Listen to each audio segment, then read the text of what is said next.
Hi, all. Kinsey here with Jeremy Kyle. Oh, how the tables have turned. I love this, JK. And for people that don't know you, you're very famous for this little stunt you did on Jimmy Kimmel. Just kidding. But we did make Jimmy Kimmel, and that was the We highlight we of my did make year. Jimmy Kimmel, and loads of people here at Talk are running around going, "Oh my god, oh my god!" And I went, "I've been on American television before. What's the matter with you?" Because it was great. It was hilarious. It was like a montage of world leaders and then us talking about Easter chocolates. And how much of that you put in your mouth? Okay. All right. Well, let's okay. Yes, that's a good point. I thought it was great. Maybe we'll show a second of it on here because it was so funny, so cute. Obviously, I am eager to discuss your sweet daddy, Patrick Kyle. Yep. 41 years in service with the royal household, awarded a CVO medal in honor for this was an honor from the Royal Victorian Order for his service. And is it true that he was one of the first people to see the late Princess of Wales Diana in her wedding dress on the morning of one of the biggest weddings in the entire history of the world?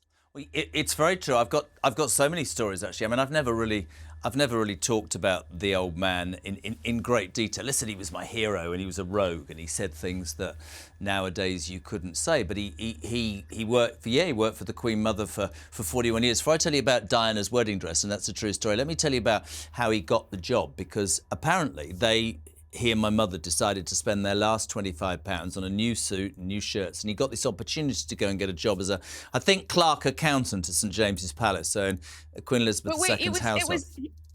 it was over a your family was living over a vegetable No, shop, no, no, and no, your no. dad saw the ad in the paper. No, well, yeah, so they lived, yeah, no, absolutely. That's where they first lived. They lived in a place called Brixton above a vegetable shop before I was born. I think I might have been conceived above a vegetable shop, but I've no idea. But anyway, they got to a point where he was working in Cootes Bank as a lowly clerk.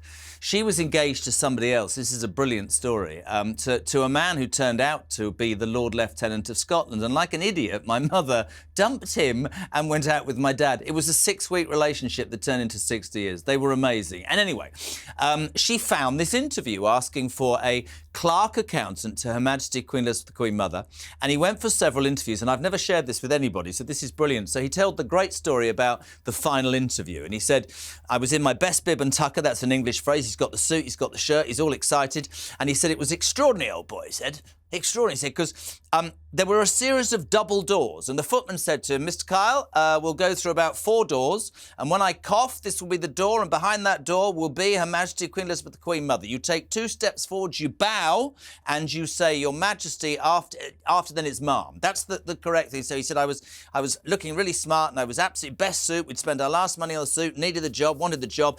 Doors open. She sat on a chaise longue, surrounded by corgis. He takes 2 steps forward. He bows very low. He says, "Very nice to meet you, Your Majesty." And as he raised his head, this is genuinely true story, one of the corgis took off from the sofa.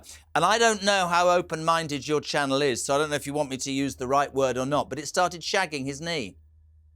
And he's literally trying to kick this dog off whilst bowing to Her Majesty Queen Elizabeth, Queen Mother, and saying, "Very nice to meet you." And that was the first time that he met her. It's a true story. And I guess probably the way he dealt with that with so much grace that she knew right then and there he was the right person for the job. Am I right in that assumption?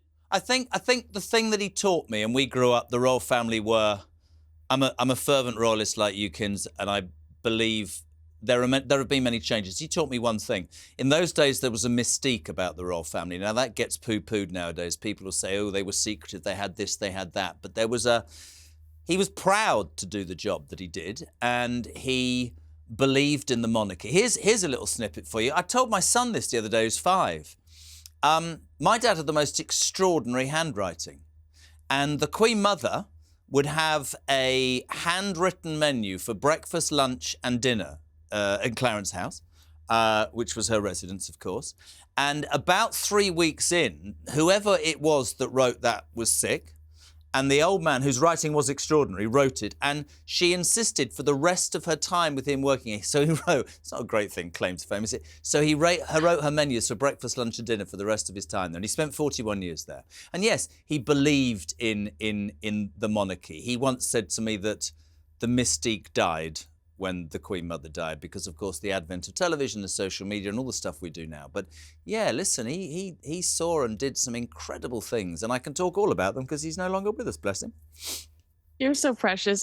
You once said that you remembered standing in the garden of Clarence House and going down to Windsor Castle with your father.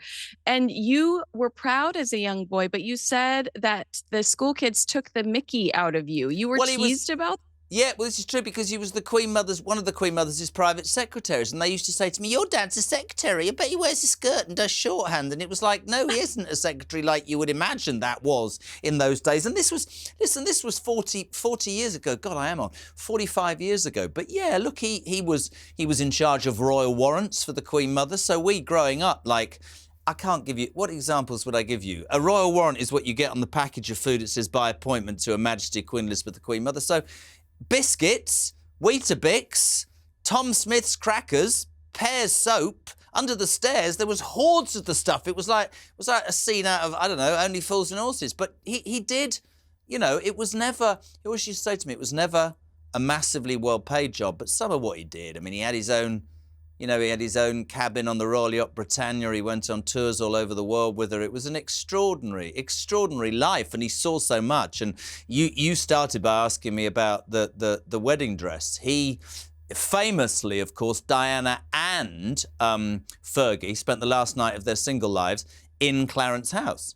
And my dad was asked some later date, did you see it? And his response is typical him. He said, oh, yeah. He said, I was at the bottom of the stairs with Earl Spencer on the morning. She came down the stairs with the two Emmanuels, David and Elizabeth, who were at loggerheads. And somebody said, oh, Patrick, amazing. What was the dress like? And he sort of pointed at my mother and said, well, like my wife's, just a bit longer, really, and covered in diamonds. He wasn't ostentatious, but he was great. He believed in it. And so we were brought up to believe in it. All right, you heard rumors around the house, I'm assuming. Are the rumors about the Queen Mother's legendary ability to consume industrial quantities of alcohol true? Campari and Dubonnet, I know. He always used to tell me that she would eat little and often. So it would be quite rich food, but, you know, Yeah. you'd eat a couple of mouthfuls of it. I think she liked a snifter, you know, an afternoon drink or an early evening drink. I think that might have started early on. I don't know. I mean, there were things that he'd tell me and there were things that he wouldn't tell me, but he just had great respect for her. But I mean, this is a man who would say, he'd come back from work, and I remember being about 14, and he said, I've had a very strange day today. I said, well, I was sat in my office, and it overlooked, I have to be careful with my words here, it overlooked the mess hall for the soldiers that worked in Clarence House. So you can imagine soldiers together are quite vocal and quite rude. And they're all sounding off at each other. And then he hears the pitter-patter of tiny feet. She comes around the corner with three corgis in her slippers and a cardigan, and sits down and says, how are you, Patrick? And they have a conversation. And in the middle of it, some big soldier shouts, get you! And she just sort of looked at him and went, they're so sweet, the boys, aren't they? And that's what she was like. Listen, he spent 41 years doing everything for her, really, I think, really. Yeah, absolutely.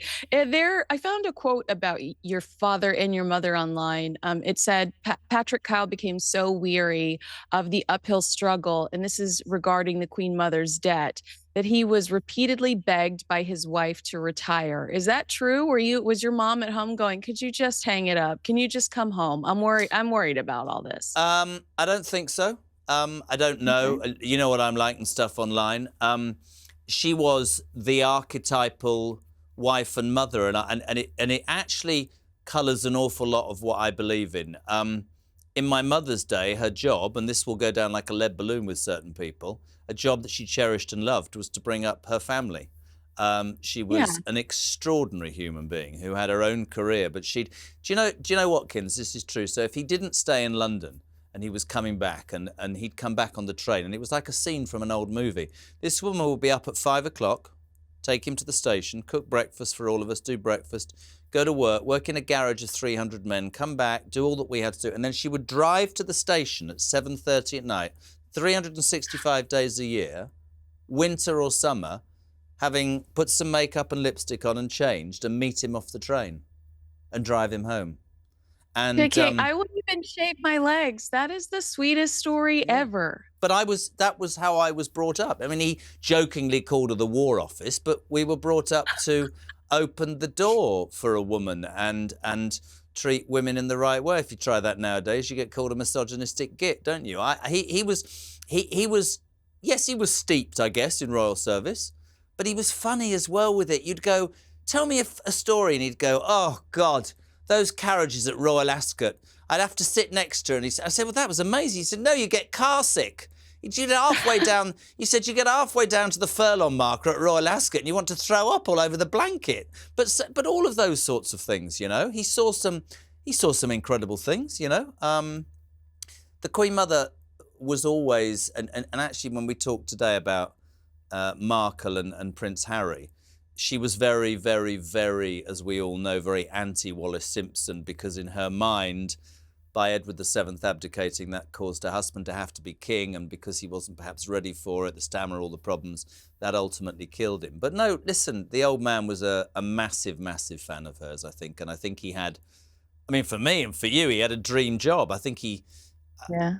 did he see it as duty? I don't know. He loved it, though.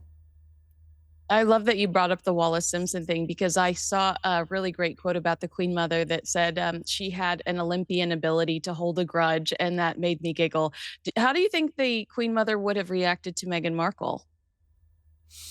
I think she'd have told her a life story. I think the Queen Mother was like the proper matriarch. I mean, the proper matriarch that they all deferred to. I think I just think she was from a bygone era, if you like. I remember in The Crown, the lady that played her, who passed suddenly, recently, sadly, I thought she got it absolutely right. She was just this sort of, this immovable object with a dubonnet in one hand and a cigarette on the end of a stick, just passing judgment. But also, I mean, she had a really close relationship with Charles.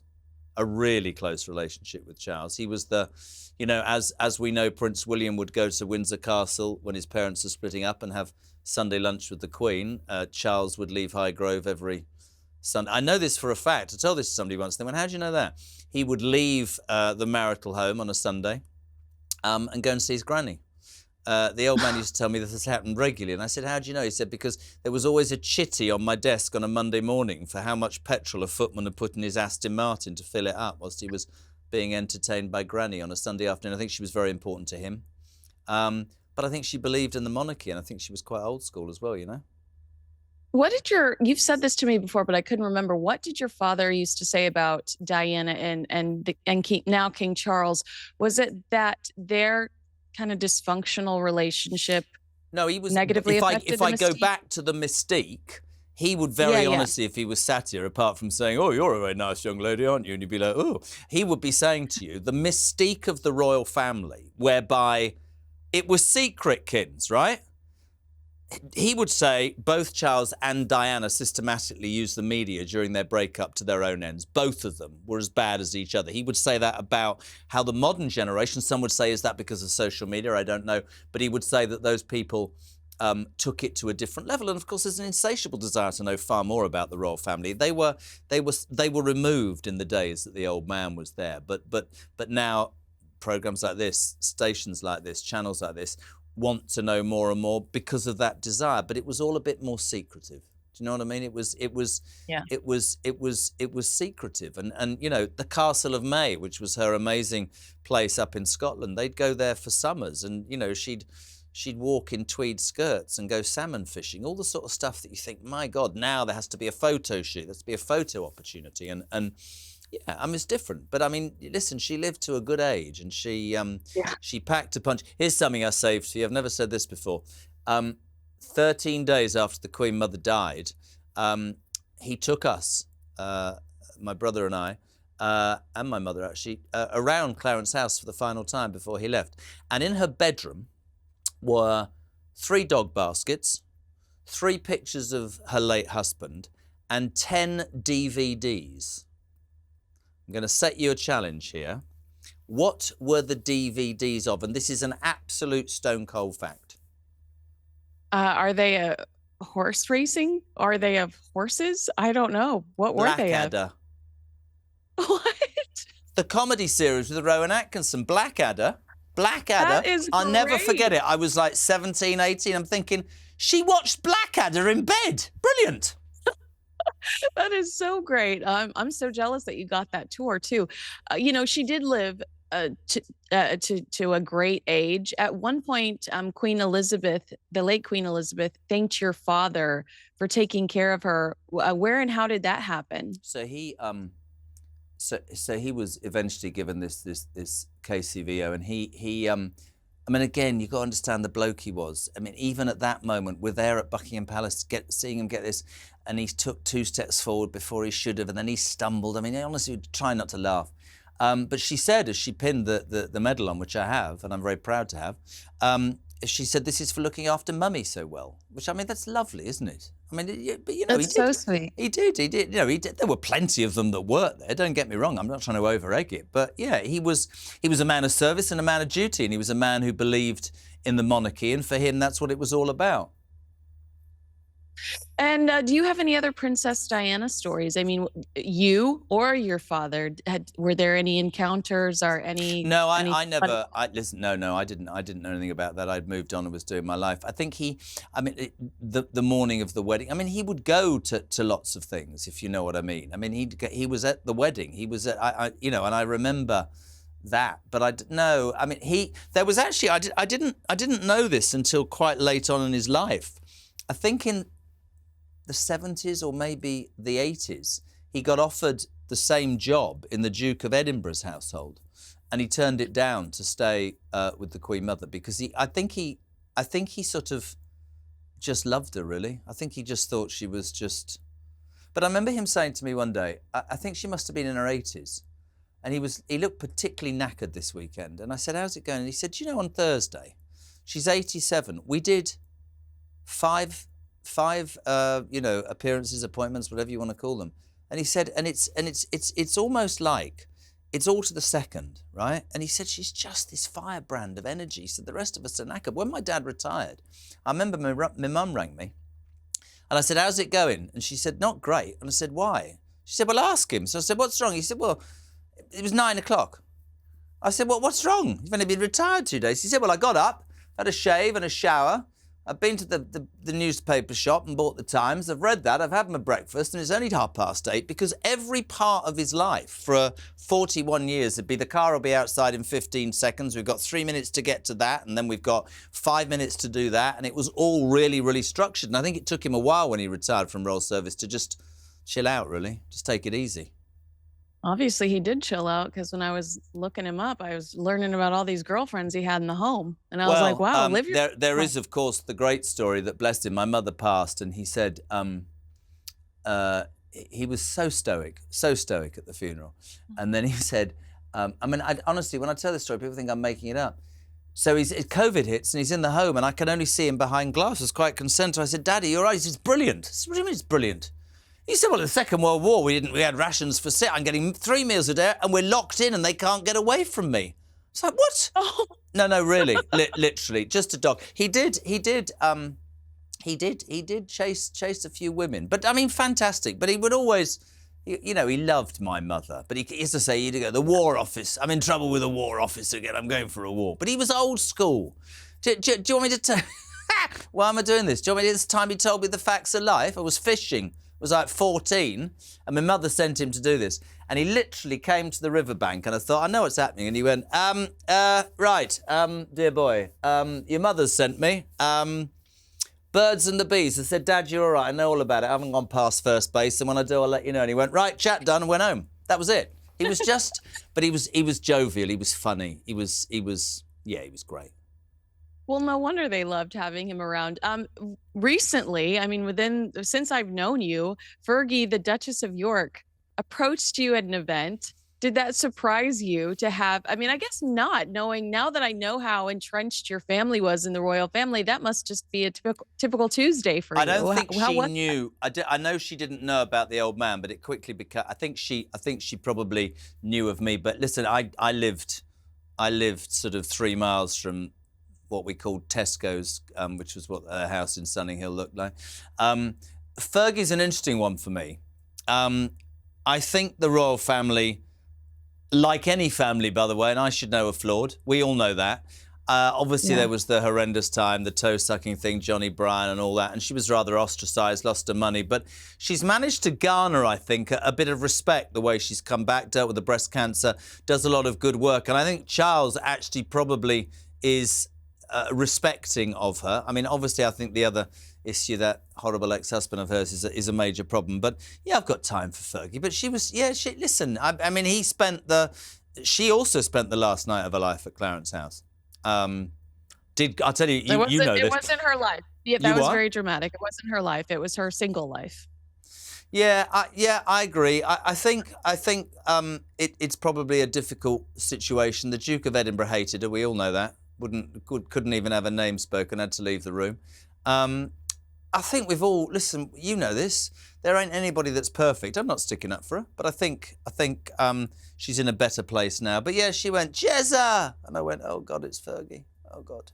But yeah, Oh, yeah. I love that. I mean, Met she her a sounds couple of very times. kind and kind and approachable. That's interesting, and I think beyond beyond what you said about the breast cancer, because that's true. I also think she is so sweet the way she reads to children Yeah. online.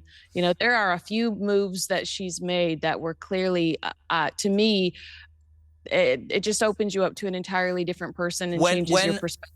when Chris Evans, who's now on Virgin, part of this group, was on BBC Radio 2, he launched that book club, and I think Camilla Parker Bowles at that time, now Queen Camilla, was heavily involved, and Fergie got involved. And I think that whole reading to kids, you're absolutely right, is really important. I think she probably gets it now. I think her kids adore her. I think it's probably difficult with the ex-husband. I think she's defended him, I guess, out of loyalty. I don't know. I'm not really interested in him. But yeah, I have a begrudging respect for her, to be fair. All right, this is my last question, and thank you so much for being so Always, gracious I'm with your quite honoured to be on your show. Honestly, I created you, and now you've got your own show. It's unbelievable, isn't it? You did. I'm on Kimmel now. You know, I want to talk to you quickly because the Catherine conspiracy is ramping up again. You made headlines earlier this year when you said on your show, "Can I just point something out that I feel really strongly about? This is turning into bullying." I mean, again, here we are again with people making ugly comments about the Princess of Wales, Catherine. You're a cancer survivor. How do you feel when you see people attack? I won't read this. I'll use the wrong word. What are they saying now? They're saying that she never really had cancer. She just had precancerous cells, so she's milking it. Has been milking it. Listen, most people would know. I've had some controversy in my life, and I think when the whatever is pointed at you, it becomes difficult. And if you've made mistakes, you have to front things out.